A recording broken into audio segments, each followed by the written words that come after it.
এখন আমরা যাচ্ছি মাছ ধরতে। কাটালাটা কি তেলাপোকা পদ্মার পরে গোসল করার জন্য। তোমাদের তো মামলা দেওয়া উচিত। তোমার তো খালি মেয়ে গোবরের দিকে যাও। যাই হোক, কন্টিনিউ। এই মামা, তুই কি টুকে বেড়াইছস? মামা টুকে কবি যাই। এখন আমরা যাচ্ছি মাছ ধরতে। আমি যাচ্ছি, মাধব যাচ্ছে, আর ছোট ছোট ভাগিনারা আছে, আর ওইদিকে খালতো আছে। আমরা কত মানুষ।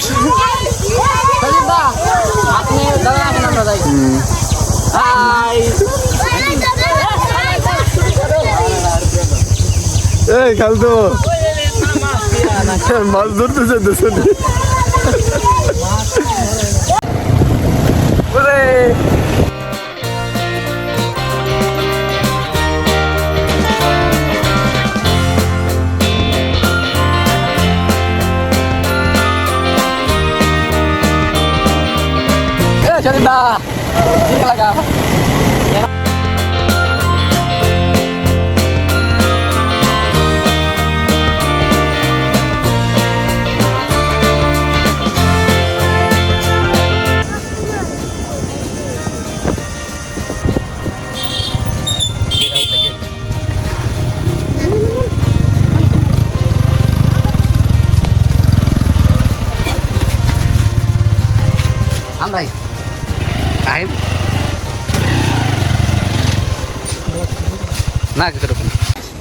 অবশেষে পুকুর পাড়ে চলে আসছি। মাধব জাল নামাচ্ছে। অবশ্য আমি এগুলার কিছুই বুঝি না, তো তাদের সাথে আমি একটু আজকে হেল্প করার চেষ্টা করব আর শেখার চেষ্টা করব। হেই মাধব, এখন কি করতে হবে? হ্যাঁ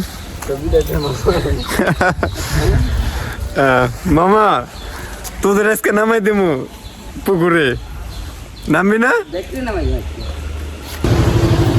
পুকুর পাড়ের পরিবেশটা বেশ ভালো, ঠান্ডা আবহাওয়া, বাতাস আছে। আর সবচেয়ে ভালো বিষয় হচ্ছে গাছ আছে এদিকে, এতে করে ছায়া পাওয়া যাচ্ছে, কষ্ট হবে না। এনজয় করছি সময়টা। আর কালকে এখানে না আসলে হয়তো বা আনন্দ করতেই পারতাম না। আমার খালতো ভাই তো খুবই ব্যস্ত, সে শুধু ফোনে কি যে করে বুঝি না। যাই হোক, কন্টিনিউ। আমি উপর দিয়ে আসতেছি, আর এদিকে খালতো ভাই আছে, মাঝখানে মামাই, আর ওই পাশে ভাগিনারা আর ভাই আছে। যাই হোক, মাছ ধরার পরে আবার ভিডিও করছি।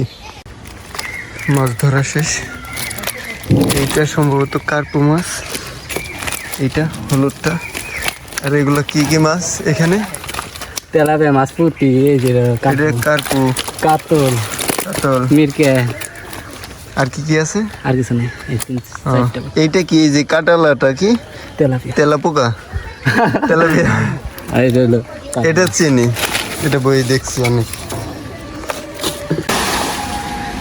এই পার থেকে মনে হচ্ছে ওই পারে ঢালু বেশি, আর ওই পার থেকে মনে হচ্ছে এই পারে ঢালু বেশি, কিন্তু কোনো পারে ঢালু কম নেই, অনেক বেশি করেই আছে। এই পানি তো এখানে অনেক বেশি। শান্ত ভাই পানিতে নামছে, আর মাধব ওই পাশে। এই মাধব, যাই হোক, এখন আমরা দেখি গোসল করার জন্য পদ্মায় যাব ভাগিনাদের নিয়ে। আর আমি যাইতেছি খুব কষ্ট করে। এটা তাল গাছ, লাগলে হাত কেটে যাবে। এগুলো প্রচুর ধারালো।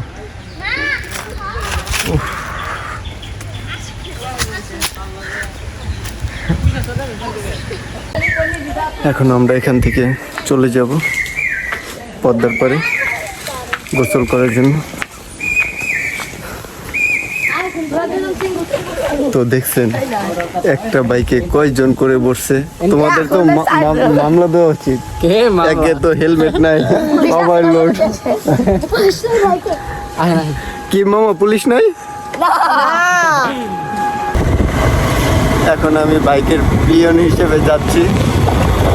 আমি বিজয়, রনু আর মাধব পিছনে আরো 4টে নিয়ে আইতেছে। আসলে আমাদের কাছে আর কোনো বাইক নাই, সে কারণে আমরা এতগুলো করে যাচ্ছি। জানি না যে আমাদের কথা বোঝা যাচ্ছে কিনা, কারণ আমরা বাইকে যাচ্ছি, বাতাস অনেক আর কি, নয়েজ অনেক বেশি। আর মাধব তো পুরাই হিরো, হাফ প্যান্ট করে বাইক চালাচ্ছে। আমরা পদ্মার পরে আসছি, কিন্তু এই পাশে মাটি ভেঙে যাচ্ছে। এদিকে গোসল করা 100% রিস্ক, এখান থেকে বোঝা যাবে। এই দেখেন কতটা ভেঙে আছে, একটু পর পরই ভাঙছে।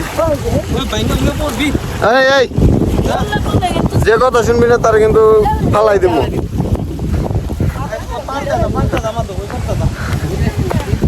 যাই হোক, এগুলো কি ধান?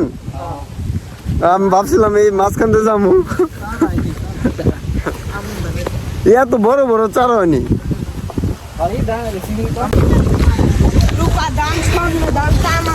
এই পাশে বস্তা ফেলছে, তারপরেও থামানো যায় না, একদম হাই অনেক। তো আমি উঠতেই পারবো না ভাই। এরকমটা হলে ভাই আমি নাইতাম না ভাই, আমার জীবনের মূল্য আছে ভাই। আমি অন্তরে বিয়ার সাথে করি নাই। তোমার তো খালি মেয়ে গোবারের দিকে যাও। ওই যে ওইখানে মনে আছে।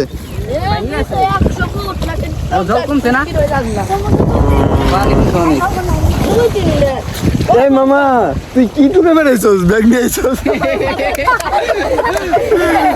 বিজয় কি নিছস মামা? যাই হোক, আমরা গোসল করার জন্য কিছু জামা কাপড় আনছিলাম ভাই। এদিকে সম্ভব না। আর এই যে এই জায়গা দেখি না, এখানে গোসল করা যাবে না মামা। আমার সাহস নাই কে এত, এই ধর চূড়াবালিতে যদি ডুবে যায়, তোর আগে স্নান কর যদি।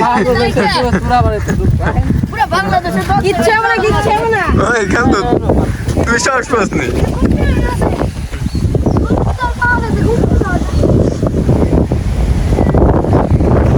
ওই পাশে আছে, এই পাশটা ই আছে, পরিস্থিতি আছে এখানে।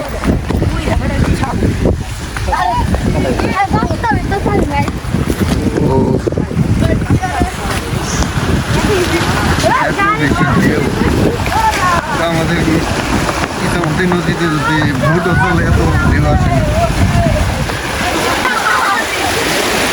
না। এই জায়গা ডুবতে মামা, ডুবতে আর মামা ডুবতে তো বিজয়। হ্যাঁ টু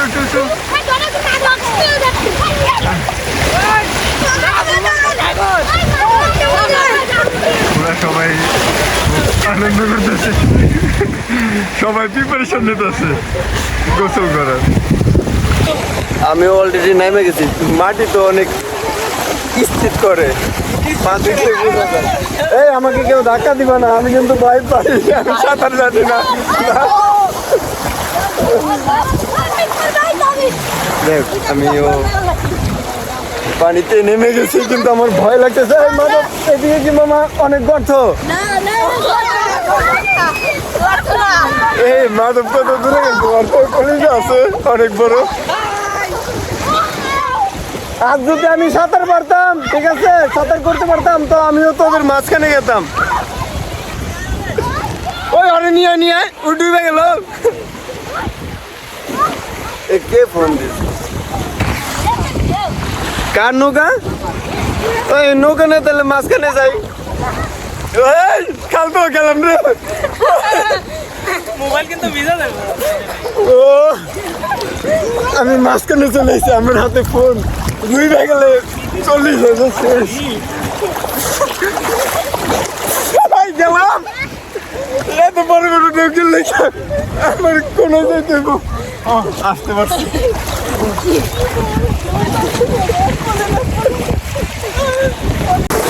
যাই হোক আমরা একটু স্নান করি, কিন্তু ফোন নেওয়া যাবে না, ভিজে যাব। আসলে আমি সাঁতার কাটতে পারি, মিথ্যা বলছে দুষ্টুমি করার জন্য। যাই হোক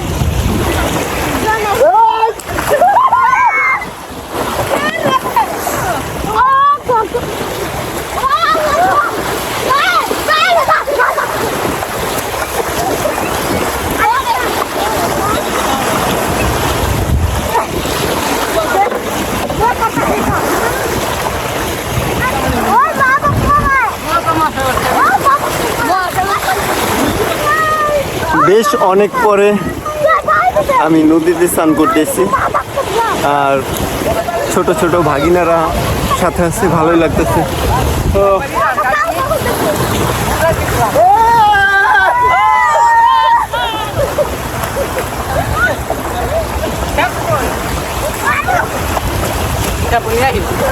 এই ক্যাম্পু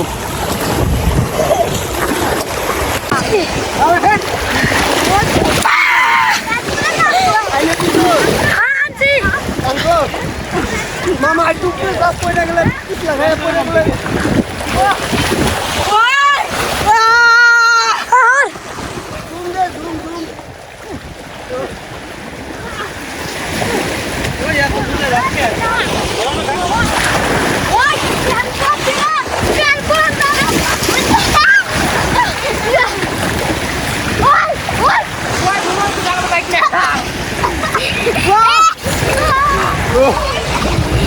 আমি আর পারতেছি না।